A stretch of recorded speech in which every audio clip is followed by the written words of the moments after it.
Hi Trainees and welcome back to the channel. I hope you guys are doing super good and studying properly for your exams. I am your brainy mentor and today we will be doing chapter number 4 of political science, that is India's external relations. So मैंने आगे के जो 2 chapters हैं वो upload कर दिए हुए हैं. मैंने जब प्लेलिस्ट चेक की तो मेरे को पता चला मैंने ये चैप्टर अपलोड ही नहीं किया हुआ. सो हम यही चैप्टर पहले करेंगे, then we will be moving on to the next chapters. So सबसे पहला टॉपिक आता है इंटरनेशनल कॉन्टेक्स्ट. यहाँ पर आपको पता ही एज ऑलवेज कुछ भी ज़्यादा पढ़ने की ज़रूरत नहीं है. थोड़ा सा नीचे आ जाओ, मैं बताती हूँ क्या पढ़ना है. सबसे पहले आपको ये पढ़ना है कि जब हमारा इंडिया इंडिपेंडेंट हुआ था तो इंडिया ने बोला कि हमारी जो फॉरेन पॉलिसी होगी उसके मेन एम्स क्या होंगे. फर्स्ट एम होगा to respect the sovereignty of all the other nations and to achieve security through the maintenance of peace. हम पीसफुली सिक्योरिटी अचीव करेंगे और बाकी कंट्रीज़ की जो सॉवरेनिटी है जो उनकी मतलब उसको भी रेस्पेक्ट करेंगे. ठीक है. So this is the main M of the India's foreign policy. ठीक है. अब आगे कुछ भी पढ़ने की ज़रूरत नहीं है. We'll straight away move on to the next topic. Okay.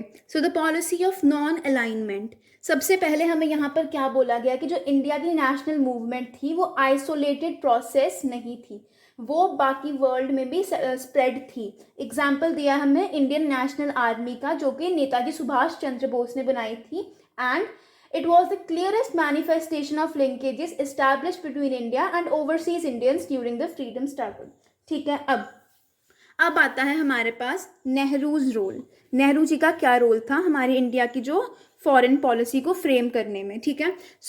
Nehru ji जो थे he was the first prime minister as well as the first foreign minister. ठीक है. तो इनके 3 ऑब्जेक्टिव, इनके 3 मतलब फॉरेन पॉलिसी के जो ऑब्जेक्टिव्स हैं दैट इज इंपॉर्टेंट लर्न करने आपको. First objective is preserve the hard earned sovereignty, protect territorial integrity and promote rapid economic development. Important ये तीनों के तीनों आपको लर्न करने हैं, 2 या 3 मार्क्स के लिए पूछ सकते हैं. ठीक है. अब नेहरू जी ने बोला कि ये जो 3 ऑब्जेक्टिव्स हैं हम कैसे फुलफिल करेंगे through the process of non alignment. Non alignment means हम ना तो एक साइड का हिस्सा होंगे ना तो दूसरी साइड का हिस्सा होंगे. We will play a middle role. ठीक है. अब आगे क्या बोला गया, distance from the 2 camps. 2 camps कौन से थे, 2 camps were of US and USSR. ठीक है. The foreign policy of independent India vigorously pursued the dream of a peaceful world by advocating the policy of non-alignment. Non-alignment क्या था, मतलब कि हम ना तो यूएस का साथ देंगे ना तो हम यूएसएसआर का साथ देंगे. हम क्या करेंगे, हम कोल्ड वॉर की टेंशन्स को कम करने की कोशिश करेंगे और यूएन के जो ऑपरेशंस होते हैं उनमें हेल्प करेंगे. ठीक है. India advocated non alignment as the ideal foreign policy approach. ठीक है. अब इसी टाइम के बीच में क्या होता है, जो पाकिस्तान होता है ना वो ज्वाइन कर लेता है यूएस को. ठीक है. अब ऑब्वियसली जो यूएस था वो खुश नहीं था कि इंडिया इंडिपेंडेंट रह रहा है. इसी वजह से जब पाकिस्तान ने ज्वाइन कर लिया यूएस का अलायंस तो इंडिया और यूएस के बीच में जो रिलेशंस थे वो थोड़े स्ट्रेन्ड हो गए. ठीक है. और उस टाइम पे क्या था, जो इंडिया की पॉलिसी थी ना वो थी इम्पोर्ट सब्सटीट्यूशन. यहाँ पे है इम्पोर्ट सब्सटीट्यूशन की थी. फोकस क्या था, इम्पोर्ट्स पे ना कि एक्सपोर्ट्स पे. इससे क्या हुआ, इंडिया की जो इकोनॉमिक इंटरेक्शन थी ना वो बहुत कम हो चुकी थी.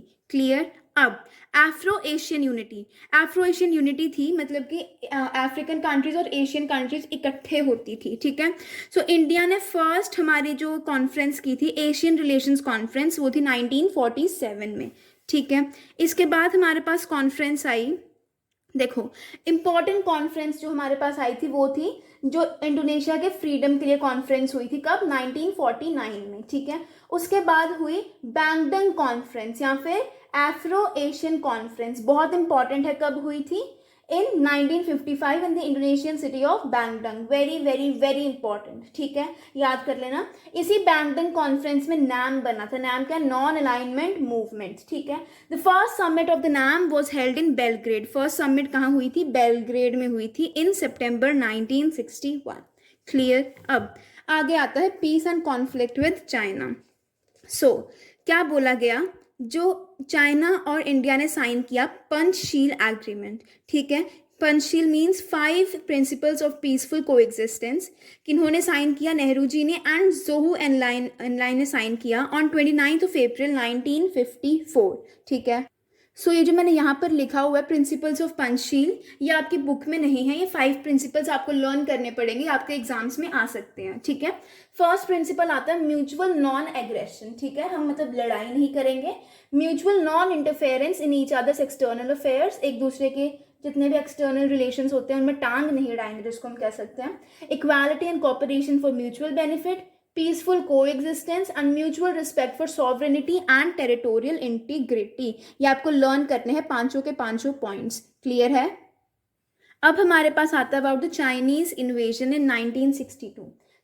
पहले बोला गया कि चाइना ने तिब्बत पे अटैक किया 1950 में, ठीक है। और 1959 में जो दलाई लामा थे तिब्बत के स्पिरिचुअल लीडर, वो आते हैं और वो कहते हैं we want political asylum in India, हमें इंडिया में शरण चाहिए, ठीक है। इससे पहले क्या हो रहा होता है यहाँ पर देखो, इससे पहले एक बाउंड्री डिस्प्यूट भी होता है बिटवीन इंडिया एंड चाइना। कौन से रीजन को लेके? Because of Aksai Chin area of the Ladakh region of Jammu Kashmir and state of Arunachal Pradesh in what was then called the NEFA. So ये दो एरियाज को रिलेटेड बहुत डिस्प्यूट था बिटवीन इंडिया एंड चाइना, ठीक है। अब चाइना ने क्या किया, अक्टूबर 62 में इंडिया पर अटैक कर दिया, ठीक है, on both sides of the border, मतलब एक तरफ से लद्दाख रीजन में भी कर दिया और एक तरफ से अरुणाचल प्रदेश के रीजन ने भी कर दिया, ठीक है। फर्स्ट अटैक लास्टेड 1 वीक, पहला अटैक 1 वीक तक चला और जो चाइनीज फोर्सेस थे उन्होंने कुछ एरिया कब्जा कर लिया अरुणाचल प्रदेश का। इसके बाद जो सेकंड अटैक था वो कहाँ पर हुआ? इन लद्दाख, ठीक है। बट फाइनली क्या होता है, चाइना वापस चला गया, China declared unilateral cease fire and went back, ठीक है। अब आगे जब ये चाइना का जो हमारा चाइना का इन्वेजन था उससे हमारे जो इंडिया था उसकी इमेज बहुत डाउन हो गई, ठीक है।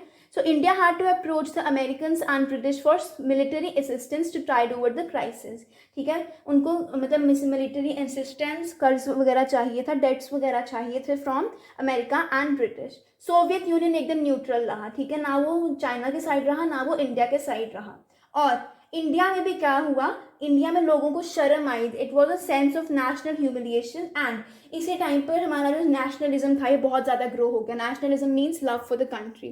तो क्या हुआ, जो नेहरू जी के लीडर थे, डिफेंस मिनिस्टर थे वी कृष्ण मेनन, उनको रिजाइन देना पड़ा एंड उस time first time in the history क्या हुआ था, नो कॉन्फिडेंस मोशन पास हुआ था अगेंस्ट द कांग्रेस गवर्नमेंट, ठीक है। इसी के बाद कांग्रेस कुछ इलेक्शंस को भी हार गई थी, क्लियर है। अब आगे क्या बोला गया, इसके और भी कॉन्सिक्वेंसेस गिवन है। तो बोला गया है इससे क्या हुआ था कि जो कम्युनिस्ट पार्टी ऑफ इंडिया थी वो स्प्लिट हो गई थी इनटू 2 पार्ट्स। फर्स्ट था जो यूएसएसआर को सपोर्ट करती थी, ठीक है, तो वो कांग्रेस के साथ ही रही, और दूसरी थी जो चाइना को सपोर्ट करती थी, इसको बोला गया सीपीआई मार्क्सिस्ट, ठीक है, communist party of India Marxist. तो वो चाइना को सपोर्ट करती थी, इसलिए उसके लीडर्स को भी अरेस्ट कर दिया गया for being pro China, clear. अब इससे क्या पता चला हमको कि नॉर्थ ईस्ट का जो रीजन था, जो 7 सिस्टर्स वाला रीजन, अरुणाचल प्रदेश वाला रीजन है, यहाँ पर तो बहुत ज़्यादा प्रॉब्लम्स हैं। तो क्या किया गया, यहाँ पर इन्होंने क्या किया, नागालैंड को स्टेट बना दिया, मणिपुर एंड त्रिपुरा को राइट दे दिया कि वो अपनी लेजिस्लेटिव असेंबलीज को इलेक्ट कर सकती हैं, क्लियर है। ऑल्दो वो यूनियन टेरेटरीज ही थी फिर भी वो अपनी लेजिस्लेटिव असेंबलीज को इलेक्ट कर सकती हैं, okay. Now we have war and peace with Pakistan. Pakistan के साथ जो हमारी लड़ाई जो स्टार्ट हुई थी वो 1947 में ही स्टार्ट हो गई थी कश्मीर के इशू पर, ठीक है। अब बट जो लड़ाई भी थी उसके बावजूद भी दोनों गवर्नमेंट्स ने एक दूसरे का साथ दिया ताकि जो पार्टीशन की प्रॉब्लम्स हैं उनको रिजॉल्व कर सकें। अब इंडिया और पाकिस्तान ने साइन की थी एक treaty, the Indus waters treaty, Nehru ji और जनरल आयूब खान ने साइन की थी 1960। वेरी इंपॉर्टेंट, लर्न करनी है आपको, ठीक है। It was about the sharing of river waters, ठीक है। अब क्या हो गया, 1965 में क्या होता है, लाल बहादुर शास्त्री जो थे वो प्राइम मिनिस्टर बन गए थे, ठीक है। अब इसी टाइम पर पाकिस्तान क्या करता है, अप्रैल 1965 में अटैक कर देता है in Rann of Kutch area of Gujarat, और दूसरा अटैक करता है सितंबर में in Jammu and Kashmir area, ठीक है। अब शास्त्री जी ऑर्डर करते हैं कि हाँ you have to attack back, and इसी के साथ जो इंडिया की आर्मी थी वो पहुंच जाती है लाहौर तक। फिर क्या होता है, इंडिया भी यूनिलेटरल सीज फायर डिक्लेयर करता है और वापस आ जाता है। अब ये जो वॉर था ये कैसे ख़त्म हुआ? With the UN intervention. तो जो Indian prime minister Lal Bahadur Shastri थे और जो जनरल अयूब खान थे, उन्होंने साइन किया था the Tashkent agreement, very important, Tashkent agreement sign किया था, brokered by the Soviet Union, मतलब सोवियत यूनियन में हुआ था ये। सोवियत यूनियन के कौन से एरिया में हुआ था? ताशकेंट एरिया, जो कि उज्बेकिस्तान की कैपिटल है, ठीक है। Tashkent is a capital of Uzbekistan, वहाँ पर हुआ था। एंड क्या हुआ था? 10 जनवरी 1966 को हुआ था और 11 जनवरी को हमारे लाल बहादुर शास्त्री जी की डेथ हो गई थी वहीं पर ही। कहते हैं कि उनको जहर दे के मारा गया था, या फिर we don't know exact reason कि उनको मरे कैसे हुआ एक्चुअली, ठीक है। अब आगे आता है द बांग्लादेश वॉर। सो क्या मैंने बांग्लादेश का आपको पूरा पढ़ाया हुआ है इन द फर्स्ट बुक जो थी पॉलिटिकल्स की, तो आप वहीं से देख सकते हो। यहाँ पे मैं सिंपल समझा देती हूँ कि 1971 में शेख मुजीबुर रहमान को अरेस्ट कर लेती है गवर्नमेंट। उसके बाद क्या होता है, बहुत ज़्यादा प्रॉब्लम्स आ जाती हैं, तो लोग क्या करते हैं, लोग इंडियन गवर्नमेंट से हेल्प मांगते हैं। हेल्प मांगते तो इंडिया हेल्प करता है, वॉर होता है एंड बांग्लादेश रिलीज हो जाता है, ठीक है। अब इसी टाइम पर जब ये वॉर चल रहा होता है ना, तो चाइना, पाकिस्तान और यूएस आस पास में आ जाते हैं, ठीक है। अब इनसे बचने के लिए इंडिया साइन करता है 20-ईयर treaty of peace and friendship Soviet Union के साथ अगस्त 1971 में।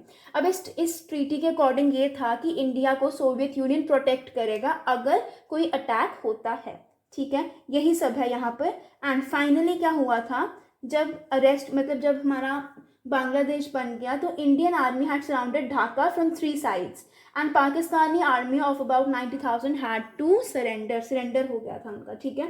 फिर शिमला एग्रीमेंट साइन हुआ था between Indira Gandhi and Zulfikar Ali Bhutto on 3 July 1972, जिससे पीस वापस आया था। You have to remember about the Shimla agreement also, बहुत इंपॉर्टेंट टॉपिक्स हैं ये, ठीक है। अब moving on to the last page, यहाँ पर क्या बोला गया है देखो।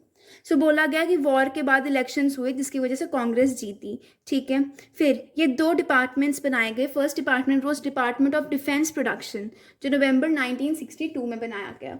सेकंड डिपार्टमेंट था डिपार्टमेंट ऑफ डिफेंस सप्लाईज, जो नवंबर 1965 में बनाया गया, ठीक है। फिर आता है न्यूक्लियर पॉलिसी ऑफ इंडिया। ये अगर आप पढ़ोगे नहीं, मैं आपको बेसिकली समझा देती हूँ इसमें क्या है। सो इंडिया ने अपना फर्स्ट न्यूक्लियर एक्सप्लोजन किया था टेस्ट इन मई 1974, ठीक है। उस टाइम पर क्या हुआ था, जो 5 न्यूक्लियर वेपन पावर्स थी, यूके, यूएसएसआर, फ्रांस, चाइना वगैरह वगैरह, इन्होंने क्या बोला था कि आपको साइन करना पड़ेगा न्यूक्लियर नॉन प्लॉरिफरेशन ट्रीटी ऑफ 1968। इसका मतलब ये था कि सिर्फ ये जो 5 कंट्रीज हैं यही वेपन्स रख सकती हैं और कोई भी कंट्री न्यूक्लियर वेपन्स नहीं रख सकती, ठीक है। इसका बहुत ज़्यादा विरोध किया था इंडिया ने, India was against this NPT, ठीक है। So that's it was the chapter. I hope आपको समझ आ गया होगा। इसके नोट्स भी मैंने पोस्ट कर दिए हुए हैं, शॉर्ट वीडियो डाल दिया, वो you can go and check them out. अगर आपको चैप्टर पसंद आया, if you like the way of teaching, don't forget to like, share and subscribe to the channel. You are a brainy mentor. Have a great day ahead.